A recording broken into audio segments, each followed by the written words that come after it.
Pas besoin de s'appeler Wim Hof ou de pratiquer sa méthode pour pouvoir profiter des bienfaits de la douche froide. Et puis dans cette vidéo, j'ai envie de partager avec vous les bénéfices principaux que l'eau froide peut avoir sur votre santé, mais également sur votre mental. Et puis, je vais partager également avec vous les bonnes pratiques, les bonnes astuces pour commencer à pratiquer la douche froide de manière intelligente. Moi, mon but dans cette vidéo, il est clair, c'est que vous tentiez, que vous testiez cette pratique qui est très intéressante. Alors, je m'appelle Julien, j'ai créé l'Organisologie et sur ce site, je partage avec vous des méthodes et mes expérimentations pour être plus productif et serein dans un environnement chaotique. La douche froide, je l'ai rencontrée en hiver 2014, je me trouvais à Berlin et puis c'était un complément à mes entraînements Freeletics. Et puis c'est quelque chose qui m'a très rapidement permis de ressentir de l'euphorie, qui a permis de ressentir de la tonicité dans mon corps. Et étrangement, depuis ce moment-là, je suis très rarement tombé malade. Alors il y a beaucoup de bénéfices de la douche froide et puis j'ai envie de partager dans la suite de cette vidéo les bénéfices principaux qui ont été scientifiquement prouvés. Alors le premier bénéfice, c'est quoi? C'est que la douche froide va vous permettre de renforcer votre système immunitaire. Il y a un terme qui s'appelle la mitidratisation qui consiste à s'exposer de manière volontaire et dans un environnement contrôlé à un poison. Les nobles, certains nobles le faisaient lorsqu'ils prenaient des petites doses de cyanure. Alors évidemment, le froid n'est pas un poison, il peut tuer, évidemment il y a des gens qui meurent de froid, mais ce n'est pas le cas des douches froides parce que justement on est dans cet environnement qui est contrôlé. Par contre, on va avoir les bénéfices de cette exposition régulière et donc petit à petit, notre système immunitaire va créer plus de globules blancs parce que son métabolisme va augmenter. À chaque fois qu'on s'expose à l'eau froide, nos métabolismes s'accélèrent, on crée des globules blancs et donc évidemment après quand on a un courant d'air frais ou quand on sort ou quand il y a un virus qui cherche à nous attaquer, finalement tous ces petits globules blancs vont défoncer le virus ou vont faire en sorte que l'on ne tombe pas malade. Il y a d'autres pratiques qui sont intéressantes pour développer ces globules blancs, c'est par exemple le fait de consommer des myrtilles. Ça je ne le savais pas, je l'ai appris récemment, mais en gros le fait de consommer des myrtilles va augmenter les globules blancs qui se trouvent dans votre organisme. Moi je ne le savais pas, mais ça faisait quand même des années que je mangeais tous les soirs, et ça c'est mon petit péché mignon, je ne pensais pas forcément en parler dans cette vidéo, mais des myrtilles gelées, voilà. Ça peut paraître con, on a les dents toutes violettes, mais personnellement c'est quelque chose que je kiffe et si vous regardez cette vidéo, vous devriez aussi tester. Donc ça va booster votre système immunitaire et il y a une étude qui a été menée, ce qui est intéressant c'est qu'elle a été menée avec un groupe contrôle, donc c'est-à-dire on avait d'un côté des gens qui prenaient des douches froides quotidiennes durant 30 jours et des gens qui n'en prenaient pas. Et ce qu'on a réalisé, c'est que les gens après 30 jours de douche froide étaient 30% moins absents, donc ils étaient 30% moins absents au travail que les personnes qui prenaient des douches chaudes. Moi je trouve ça fou.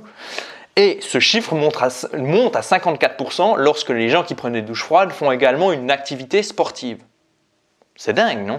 Enfin voilà, ça c'est le premier bénéfice. Je vous balance tout de suite les bénéfices. Moi, je ne vous la fais pas à l'envers en mode rester jusqu'à la fin de la vidéo, etc.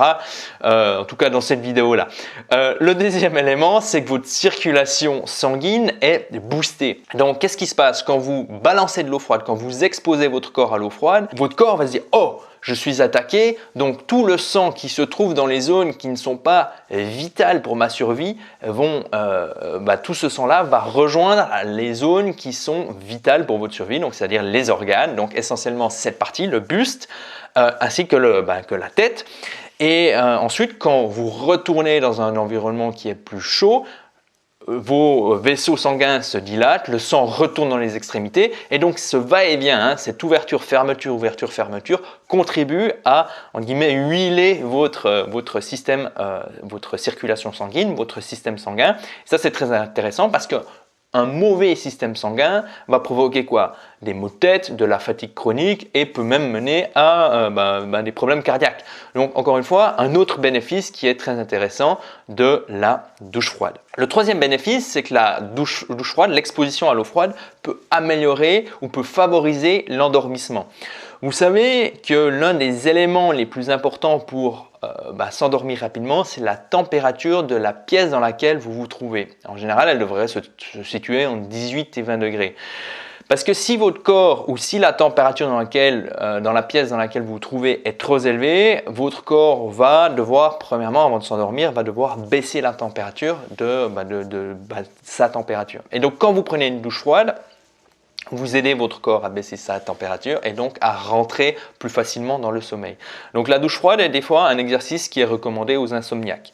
Maintenant, il ne faut pas y aller comme un bourrin parce que si vous avez trop froid, si vous n'avez jamais pris de douche froide et que ce soir vous prenez une douche froide 5 minutes à une eau, je ne sais pas, 7, 8, 9, 10 degrés, votre corps va avoir besoin de plusieurs heures pour se réchauffer.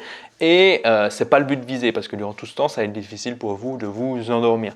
Donc, si vous n'avez jamais pris de douche froide, commencez par prendre des douches froides le matin. Et puis ensuite, quand vous vous êtes habitué, après quelques temps, là, vous commencez à prendre des douches froides quelques heures avant d'aller au lit. Vous verrez qu'en général, vous dormez comme un bébé. En tout cas, moi, c'est ce qui s'est passé.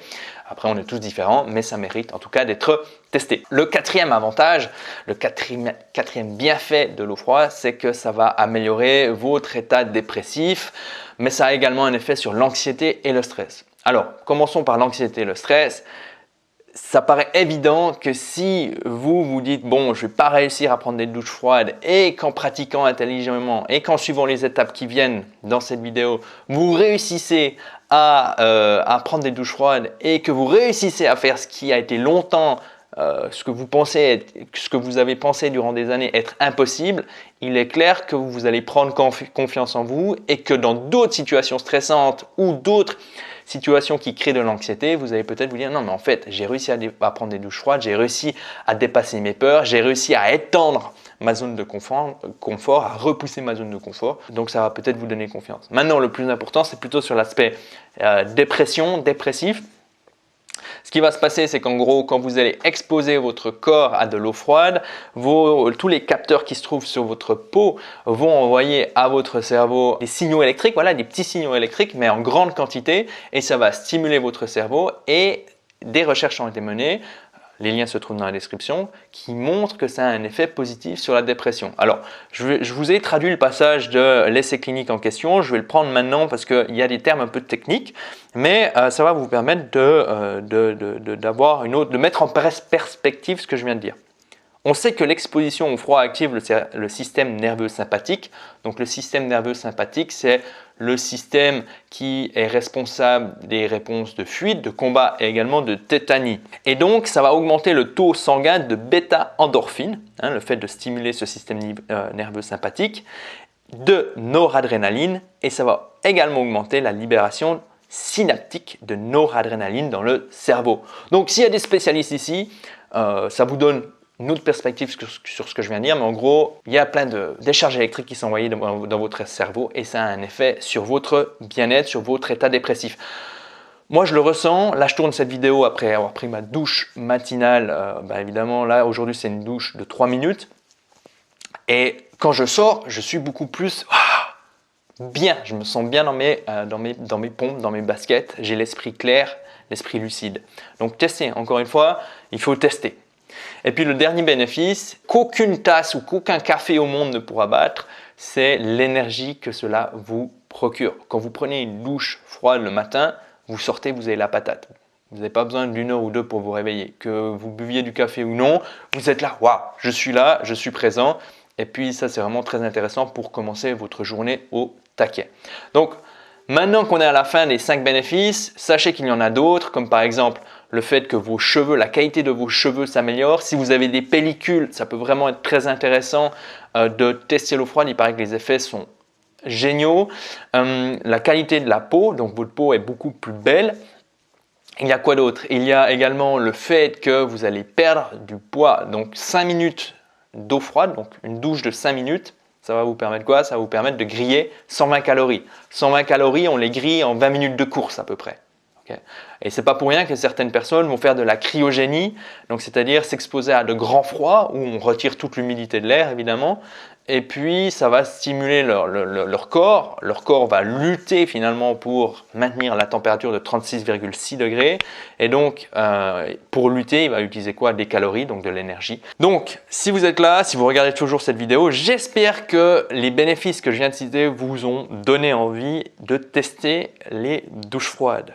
Donc maintenant que vous avez envie de tester une douche froide, sachez qu'il y a quelques bonnes pratiques à respecter parce que sinon vous allez vous dégoûter. Alors le premier truc à bien comprendre, c'est que si vous vous dégoûtez la première fois que vous faites quelque chose, ça peut être des douches froides, mais ça peut être l'organisation, peu importe ce que vous faites, ça peut être du sport. Si vous vous dégoûtez, il y a peu de chances que vous continuez votre pratique. Donc vous savez, dans le monde du développement personnel, on va toujours vous dire qu'il faut sortir de la zone de confort, il faut sortir de la zone de confort. Moi, je ne suis pas trop d'accord, je suis plutôt pour repousser ou agrandir cette zone de confort. Donc vous restez dans votre zone de confort, mais vous allez la repousser. Sortir de la zone de confort, ça peut fonctionner si vous avez l'habitude de le faire, mais au début, vos risques sont grands de vous dégoûter et de vous dire c'est pas pour moi. Encore une fois, gardez cette image en tête, repousser la zone de confort plutôt que de sortir et être complètement dans l'inconfort. Donc comment on fait ça avec les douches froides? Le premier truc, c'est la première bonne pratique, c'est que si vous n'avez jamais fait de douche froide, je vous conseille la douche écossaise qui consiste à commencer par de l'eau chaude. Donc vous allez prendre une douche d'eau chaude et ensuite de passer à l'eau froide. L'intérêt, c'est que l'eau chaude va ouvrir vos pores, sortir les toxines et l'eau froide va débarrasser les toxines. Et puis, ça peut paraître contradictoire, ça peut paraître paradoxal, mais c'est plus facile quand on n'a pas l'habitude de l'eau froide de commencer par l'eau chaude et ensuite de passer à l'eau froide. Ok ? Donc ça, c'est la première recommandation. La deuxième recommandation, c'est quoi? C'est de commencer par les membres. Donc quand vous allez vous exposer à de l'eau froide, n'y allez pas en mode on commence par la tête, parce que là, c'est le choc. Commencez par les bras, ensuite les jambes, ensuite le bassin, le ventre, vous montez, et puis ensuite le dos. Vous verrez que le dos, c'est une partie très sensible avec le buste, puis ensuite la tête. Okay, la tête, pareil, c'est une partie relativement sensible. Allez-y comme ça. Si vous remarquez que vous avez trop froid aux pieds, parce que c'est l'extrémité qui sera le plus exposée à l'eau froide, hein, si vous douchez, je ne sais pas, 3 ou 4 minutes, c'est la partie qui est le plus éloignée de vos organes vitaux et qui est le plus rapidement exposé à l'eau froide, donc qui est le plus susceptible d'avoir vraiment froid. Ce que vous pouvez faire, c'est de simplement fermer votre baignoire et mettre 10 cm d'eau tiède, d'eau tempérée, et de cette manière, vos pieds sont dans une eau tempérée et le reste de votre corps est dans une eau qui est froide. Donc ça, c'est une petite astuce que je trouve plutôt intéressante, surtout quand on commence. Maintenant, la troisième recommandation, c'est allez-y 100% froid. Donc évidemment, je vous parlais de douche écossaise au début, mais quand vous allez switcher, quand vous allez passer sur de l'eau froide, vous ne faites pas un truc tiède ou un peu moins chaud. Non, vous faites vraiment de l'eau froide parce que sinon, vous allez avoir beaucoup de peine à vous habituer à l'eau froide. Et c'est vraiment l'eau froide, le plus froid possible qui est le plus bénéfique pour vous. Il est préférable de faire des douches froides plus courtes, donc peut-être commencer avec 30 secondes puis 1 minute, que de faire des trucs mi-tiède, mi-froid, mi-chaud. Okay. Maintenant, si vous avez beaucoup de peine à vous mettre dans de l'eau froide, ce que vous pouvez faire, et ça c'est quelque chose que j'ai commencé, c'est ce que je faisais en 2014, c'est de prendre ma douche froide après mon entraînement. Parce que après mon entraînement, mon corps est plus chaud, ok ? La température de mon corps est supérieure et donc la douche froide, je ne sais pas pourquoi, est plus agréable, est plus facilement acceptée. Donc ça, c'est quelque chose que vous pouvez faire. Vous dites, bon, plutôt que de commencer avec une douche froide, je vais faire d'abord mon entraînement et puis une fois que j'aurai terminé mon entraînement, je me prends une douche d'eau froide. Et puis je commence avec 30 secondes, puis 60 secondes, puis 90 secondes, etc., etc. Ce que vous pouvez également faire, c'est d'écouter de la musique. Et puis, de cette manière, vous allez rendre le moment un petit peu plus agréable. C'est quelque chose que je fais. Je me dis, aujourd'hui, je vais prendre une douche de 3 minutes 30 ou alors de 4 minutes et je cherche un morceau qui me plaît, qui dure 4 minutes. Voilà. Donc ça, c'est des petites astuces qui vous permettront de rendre le moment un petit peu plus agréable. La quatrième recommandation, c'est que vous allez viser le rouge. Donc le but, c'est que votre peau, quand vous sortez, soit rouge. Okay, vous visez vraiment le rouge, cela prouve que, que la circulation sanguine a été stimulée et que la douche a été vraiment efficace. Ne sortez pas avant que votre peau soit rouge, vraiment rouge. Donc ça c'est vraiment important, c'est un bon signal. Et puis ensuite, ce qui est intéressant de garder à l'esprit, c'est la durée. Quand vous êtes dans une eau qui est inférieure à 10 degrés, par exemple vous allez dans le lac, parce que peut-être qu'au bout d'un moment vous aurez envie de vous baigner dans le lac en hiver, c'est intéressant, c'est des bons défis et vous verrez que c'est une étape supérieure. Okay, c'est pas la même sensation, c'est totalement différent. Il y a une grosse différence entre prendre une douche et complètement s'immerger dans de l'eau froide. Mais en gros, quand vous êtes à une eau qui est en dessous de 10 degrés, on dit que la durée maximum est d'1 minute par degré. Donc, c'est-à-dire si l'eau est à 4 degrés, maximum 4 minutes. Si l'eau est à 7 degrés, maximum 7 minutes. Okay, donc, gardez ça en tête, c'est une bonne heuristique pour savoir combien de temps vous pouvez rester dans une eau. Évidemment, je parle à des gens qui débutent. Si vous avez de l'expérience, vous pouvez y aller au feeling. Mais essayez, moi, quand j'aime baigner dans de l'eau froide, typiquement quand elle est 3-4 degrés au lac, j'essayais de jamais y aller seul et jamais trop m'éloigner du bord. Et la dernière recommandation, elle est simple, elle peut paraître simpliste, mais elle est importante. Quand vous sortez, séchez-vous bien et surtout prenez une serviette qui est sèche et frottez-vous vraiment la peau. Vous verrez que c'est une sensation assez agréable. Et puis ensuite, couvrez-vous, mettez-vous au chaud. Encore une fois, c'est parce qu'on est dans un environnement contrôlé que la douche froide et l'exposition au froid est autant bénéfique. Évitez de prendre une douche froide, d'avoir les cheveux mouillés comme moi maintenant et de sortir à une température de 5 degrés et d'être exposé 1 heure avec les cheveux mouillés au froid. Donc des conseils qui peuvent sembler simples mais que l'on aurait tendance à oublier parce que des fois au bout d'un moment on commence à se sentir immortel en mode ouais c'est bon, le froid n'a plus d'impact sur moi. Donc gardez ça à l'esprit, une fois que vous avez pris votre douche, protégez-vous, retournez au chaud et puis profitez également de cette sensation de chaleur qui va envahir votre corps. Une sensation qui est assez étrange parce qu'on se dit bon je me suis exposé au froid, je vais me les peler, je vais me les cailler en ressortant, mais non. En fait vous vous sentez vraiment bien et vraiment allumé, quoi. Voilà, si je peux utiliser ce terme, j'irai allumé. Voilà, vous êtes à la fin de cette vidéo, j'espère qu'elle vous a donné envie de tester la douche froide. Si vous prenez une douche froide, à la suite de cette vidéo, je serais vraiment curieux de voir qu'est-ce que vous avez ressenti, quelles ont été les difficultés, quelles ont été les surprises. Les commentaires sont là pour vous et puis on se voit bientôt pour une autre vidéo.